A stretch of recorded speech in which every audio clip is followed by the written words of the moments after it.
Welcome to the Reconnection Club podcast, the show that helps parents heal troubled relationships with their adult sons and daughters. I'm your host, psychotherapist Tina Gilbertson. Each week, I'll offer you compassion, clarity, and personal development tips designed to help you reconnect not only with your child, but with yourself. Now let's get started. It's one thing to be rejected by your own adult child, and another to be rejected by your child while your relatives stand by and do nothing to help.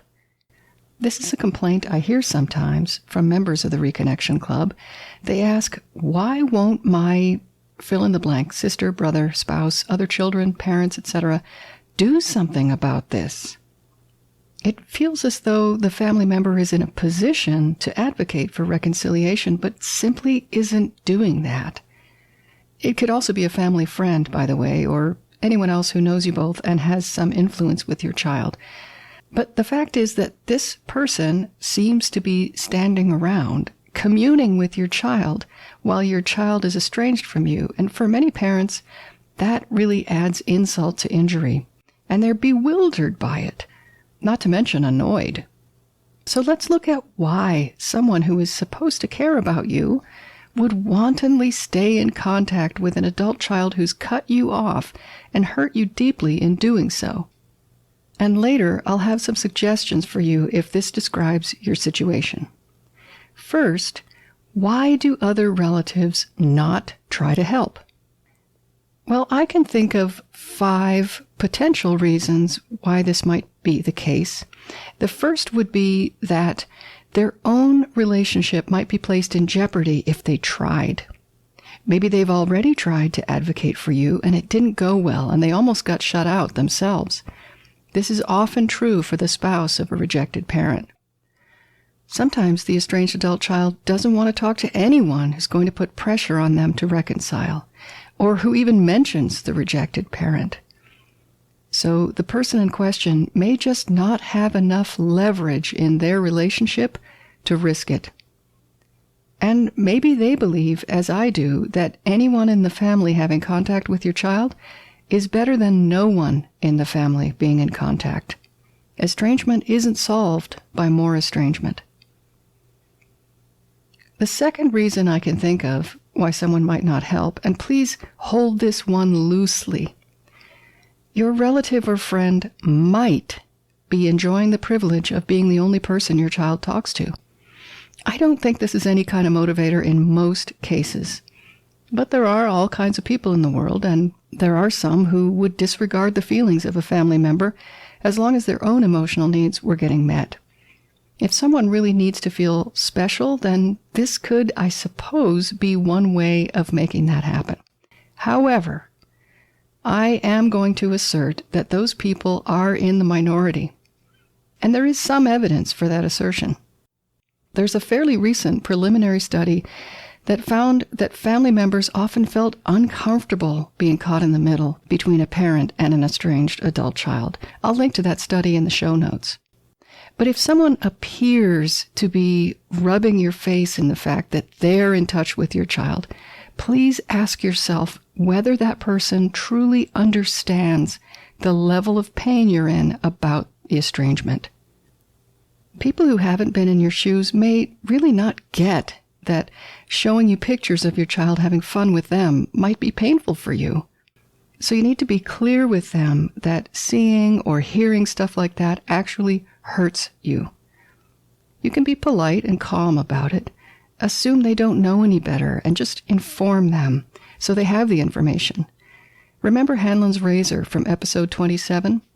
Go back and listen to that episode if you're feeling like someone's being mean and doesn't care about your feelings. The third reason might be that they want to be supportive of your child, and that doesn't necessarily mean they agree with your child about you, just that they feel your child could use some support for some reason. Maybe your child feels like the black sheep of the family, and this particular relative can relate. Or maybe they don't really understand your child's reasons for wanting distance, but they just assume that the reasons make sense, at least in the mind of your child. Therefore, they sense, correctly, that trying to talk your child out of estrangement would be viewed as unsupportive. Don't assume that a relative who supports your child is pro-estrangement.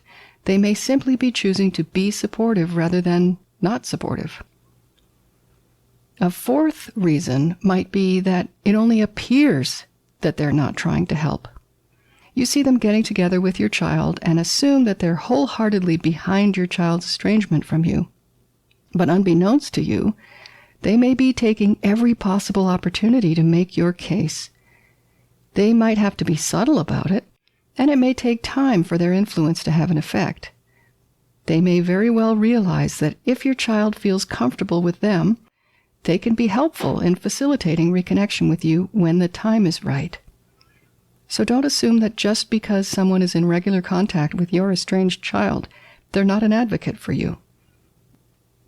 The fifth and final reason I can think of why other people in your family or friend circle don't do anything is that there's nothing they can do. They may know this from past attempts or just intuitively. Parents often think, well, if the rest of the family stood in solidarity with me, my child would be strongly encouraged to have a relationship again. Why should my child get to enjoy the approval of family when they're behaving like this? Nowadays, unless you have a very large, very involved and close extended family, most adult children don't need family support in order to estrange themselves from parents. They'll do it anyway.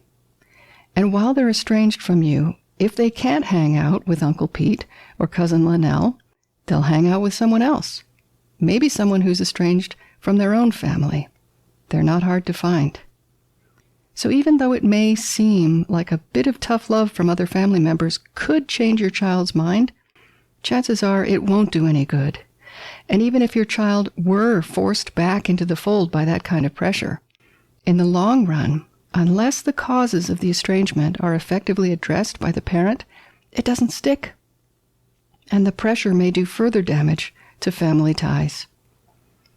So those are 5 reasons why family members don't seem to want to help. They may fear losing their own relationship with your child. They may be enjoying the feeling of being the chosen one who gets to talk to him. They may be trying to be supportive. They may be trying to help without your knowledge. Or they realize, possibly from experience, that there's nothing they can really do. So what should you do when relatives aren't helping and you're feeling frustrated and angry and even more hurt?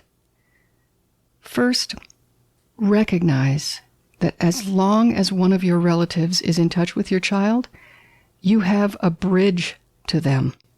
There are parents who have no way of getting any news of their children. At least you would know immediately if your child ended up in the hospital. That is some peace of mind that many other parents don't enjoy.